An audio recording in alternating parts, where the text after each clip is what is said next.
Hi, hello, welcome back to my channel. My name is Cynthia, and if you are new here or you don't watch a lot of my videos because I'm still kind of small, I don't really have an audience yet, so that's fair. You will know that I have been in a major reading slump since I would say the end of the summer. Life has been lifing a little too hard for me.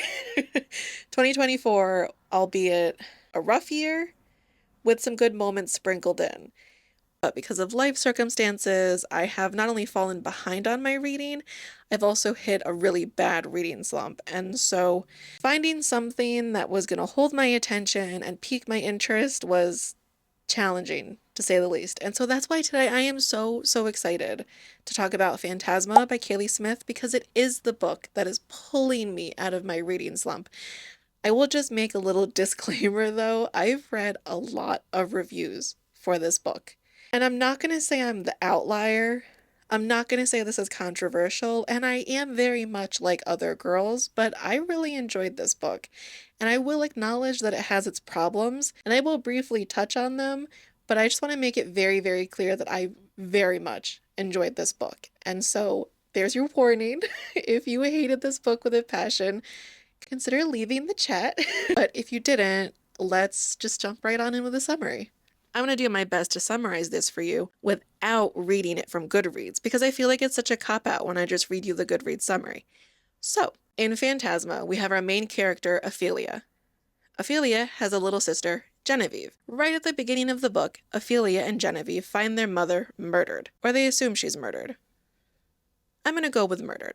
And things kind of get worse from there because then Ophelia feels the pressure of having the family legacy put on her shoulders, their legacy of necromancers, as well as the fact that Genevieve has been hiding things from her and she discovers that they owe a lot of money to the bank and they're about to lose their house. So what does Genevieve do? Like any younger sister would do, she runs off into Phantasma. And Phantasma is technically, it's a cursed manor that holds trials. And contestants primarily enter because they want to win to get the one single wish from top devil dog himself. And upon finding out that Genevieve has entered Phantasma, Ophelia decides to enter too. Not really willingly, but homegirl's gotta get her little sister. And it is in Phantasma that we meet Blackwell. Blackwell is our main male character slash love interest slash phantom of the hour. And from there, we pretty much just go on a journey of Ophelia trying to find Genevieve, survive the trials, help Blackwell understand his past and try to uncover his memories, as well as just try to survive. I do also want to preface that there's a lot of spice in this book. I was not ready for that. I'm very glad I did not read this at work. There you have it. Two sisters go into a crazy house, befriend a phantom, and try not to get killed by devils. Okay, so the plot. Somehow, I found the plot to be straightforward, but also all over the place, and I don't really understand how I came to that conclusion. The idea of the trials is very interesting, the atmosphere is very creepy. There were even some horror-esque moments that I found I really enjoyed in this book. I think personally, my biggest gripe is that I could not figure out when this book was set. So we do know that the book is set in New Orleans, but it's the time period that really confuses me because the way Genevieve and Ophelia speak to each other and their kind of social circles and things like that, it gives Regency, but there was an instance in the beginning of the book where Genevieve says, y'all, and that took me out. Like I had to put the book down for the night at that point because I was just, I don't know what eras it's appropriate for them to say y'all, but I've never read a Regency era book and heard someone say y'all. I know I'm getting hung up on that, but for me, that was probably like one of my biggest gripes, and I just can't stop thinking about it. And while the competition itself was interesting, the trials kind of fell flat. I was like, these are trials set by devils, and yet they probably only made up about 10% of the book, to be honest, because a lot of them ended very quickly. A lot of them didn't really seem that challenging. I think there was one where even I was like, I could have figured that out. Which you know is bad, because I feel like I'm a little dense sometimes. And like I touched on in the summary, this book is very spicy. There are so many scenes. I was kind of surprised at the amount of spice that was in this book. Like, it rivaled Silver Flames by Sarah J. Maas in terms of like spice. Like it was up there. I was very surprised. I don't want to say that I didn't like it, but there were times where I kind of the spice was used in place kind of as filler for what I'm not entirely sure, but I just kind of felt like other things could have been happening except that. The Blood Rain though. Let's move on. But that being said, I do think that the fantasy and romance elements were done fairly well. And I will also say, I do think this book came off a little bit more paranormal than fantasy. And there were definitely a lot of romance elements, which were okay. They weren't my favorite because there wasn't really any like slow burn, and any tension that did kind of like linger was kind of put out pretty quickly. So there wasn't really any like slow burn tension. Oh my God, will they, won't they kind of thing. They did. And they're going to again. But I will say, kind of circling back to the whole like the elements felt very like horror-esque. In order to get into Phantasma, every contestant has to give Phantasma their like deepest, darkest like fear in order to get into the competition. And when Ophelia's fear came to life within the book, I was like, wow, okay. I really enjoyed that part, and it really felt more like horror-esque to me. And honestly, reading it around like Halloween, because I started this book forever ago, was fantastic. I think I took over a month to read this book. Like that bad, the slump was slumping. But I am glad that I pushed through because it did get better. But I will say, and this also kind of back again, which I circle back a lot. I work in corporate. But circling back to the whole like the devils and demons felt kind of tame, it kind of reminded me of the Kingdom of the Wicked series by Carrie Maniscalco, because it was like Princes of Hell, but they're not acting like Princes of Hell. Like it's not giving devil. You know what I mean? It's kind of just giving like bad boy. The only other thing that I think I wanted to like ton in terms of like tropes, things like that, is the amount of times that consent was asked for in this book. Oh my God. Also, I don't know if this is kind of a bit of a hot take, but do we really think that devils are asking for consent? And to be honest, it kind of pulled me out of the book at times, because like a character would literally ask, like, do you have your permission? And it was just like, I don't know. We like consent. In this house, we are pro consent. We want consent. If you don't have consent, don't do it. Like, we're pro consent in this house. Don't get me wrong. But there were just some points where it felt over the top, where the need to ask for consent every single time for every little thing was just getting not only repetitive, but it was getting to the point where it was just like, felt almost clinical, like we were in a sex ed class where you're teaching about the importance of consent. And like, I get it. I think it's a great message, but I think it been written differently, and I think B, it didn't have to be so repetitive. I think the first time with Blackwell, yes, and the other character, yes. I think especially with Blackwell, after asking the first time, I feel like it just should have been a physical response, because it would have been very obvious without Ophelia having to say no that she wasn't into it. And so I kind of wish that for the later scenes with Ophelia and Blackwell, that it was more of a show don't tell kind of moment of Blackwell asking for permission physically and Ophelia granting him, permission physically, not necessarily with words, if that makes sense. But speaking of Ophelia and Blackwell, let's move on to the characters. So when it comes to the characters, I'm a little 50-50, because on the one hand,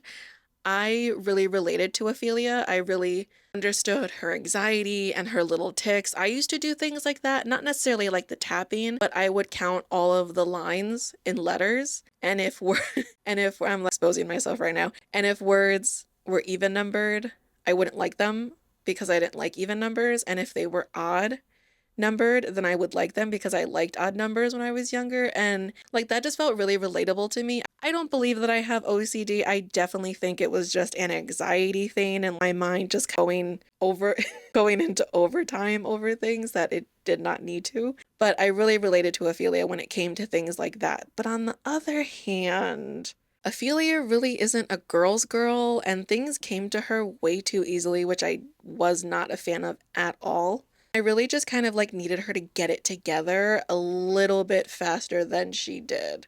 She was also very emotional, which I think Again, it's kind of tied because I liked that she was a woman who owned her emotions, but at the same time, I think her emotions clouded her judgment when she really just should have put them aside and been like, listen, I gotta survive this. So even though I'm feeling some type of way, I gotta put that on pause. Then there is Blackwell. And I'm not gonna lie, when we first meet Blackwell, I was very, very intrigued by him. He kind of reminded me of Cassian from A Court of Thorns and Roses series, which is where the comparison between Phantasma and anything Sarah J. Maas literally ends. Anyone who says that Phantasma is very similar to ACOTAR is a liar, and I stand on that. And I'm not going to edit that out of my video because I mean that. At first, Blackwell is really intriguing until you realize that he does and thinks and acts the same way over and over and over again. Blackwell's personality doesn't really change throughout the book, which is fine if he wasn't a carbon copy of literally every other flirty, sarcastic, sometimes over the top, overprotective male main character. And that's not to say that I don't like Blackwell. I do. I just wish there was a little bit more originality to Blackwell. He did not feel that original. He definitely felt borrowed from other characters and other fantasy romance novels. I'm not going to point out who, because I just compared him to Cassian, but I just wish there was a little bit more to Blackwell. Just a little more substance. And then when it came to Ophelia and Blackwell together, I don't want to say it was insta-love, but there was definitely more of insta-lust kind of happening, which I really wasn't mad about because the other thing is, okay, I really hate it when they're supposed to be enemies, but they find each other so hot and they keep complaining about it the whole book.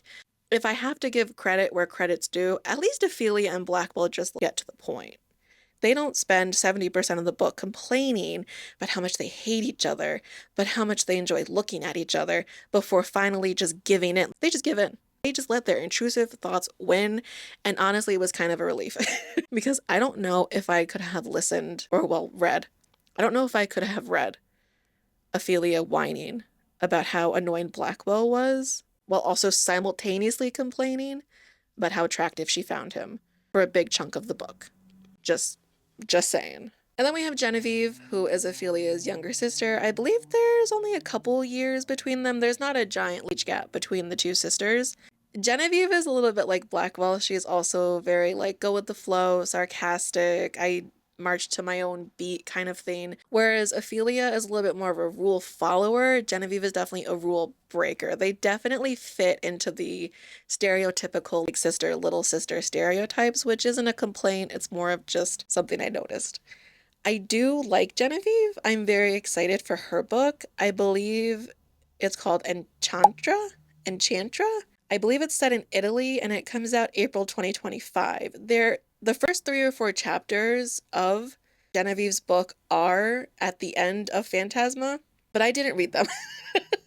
I opted to skip them. I personally think I'd just rather wait and read the whole book than read the first few chapters and get all excited, and I don't know. It was a personal thing. I decided not to read it, but they are there if you are interested in reading them. And I do like Genevieve and I am interested in her story. I believe Phantasma goes to Italy? And when I say Phantasma, I mean the Cursed Manor. I know it's also the name of the book, so not to confuse anyone. But I believe Phantasma goes to Italy, so that'll be very interesting. Also, Italian men? Yes. In terms of other characters, the devils, demons, other like ghosts, apparitions and stuff, they were interesting. They were kind of tame. I kind of wanted to be a little bit more dark and horror-esque. You know, I write a devil like a devil. And other contestants I thought fit into Phantasma well. A lot of them were people that kind of would sign up for this kind of trial, being cocky enough or desperate enough or whatever enough to think they could win. But if there were any characters who got absolutely robbed, it was Ophelia and Genevieve's parents, because their story, it unfolds throughout the book. So both, I want to spoil it. So without spoiling it, Ophelia and Genevieve's parents have a very sad backstory, and it's one that both Ophelia and Genevieve uncover throughout their time at Phantasma. And I just, oh, my heart, I don't want to say anything else, but yeah. Read this book, then you know what I mean. If you haven't read this book, then you probably should read this book. But yeah, Ophelia's parents' story honestly like ripped my heart out and like on the floor and stomped on it and then picked it up and was like, here you go, you can have this back now. And I was just like, okay. I mentioned earlier, Ophelia wasn't really a girl's girl. When it comes to Genevieve, she's a girl's girl. Like her and Genevieve have a very strong relationship.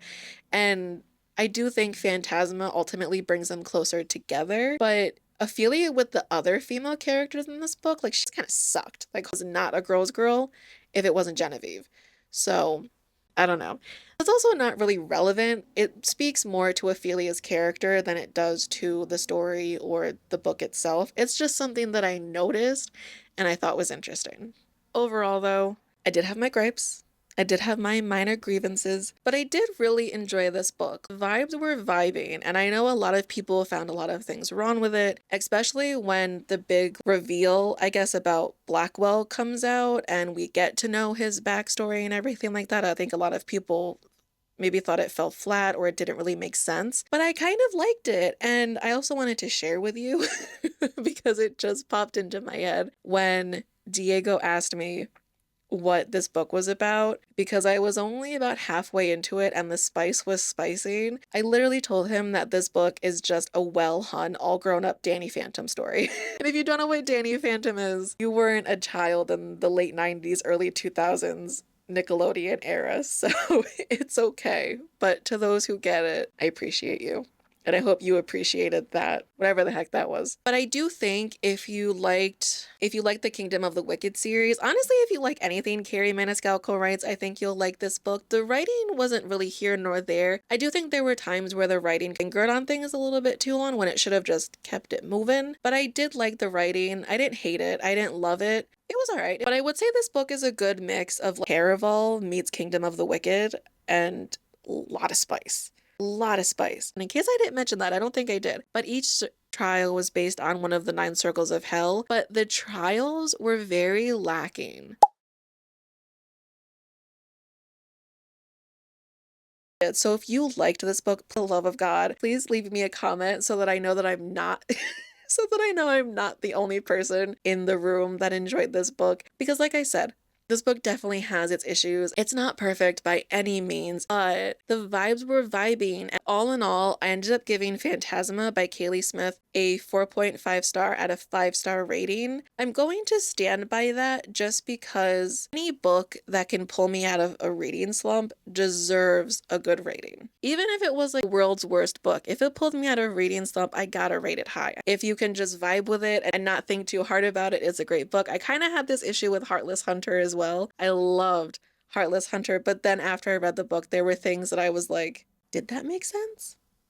So just don't think about it too hard, to be honest. But it is also on Kindle Unlimited. If you have Kindle Unlimited, you can read it there. But I honestly, like, if you're just looking for a fun time with some paranormal, horror, fantasy, romance aspects, then go for it. Why not? What do you have to lose? And worst case scenario, you just DNF it. But I'm starting to ramble, so I'm going to leave it here. But as always, thank you so much for watching, and I can't wait to see you in the next one. Bye.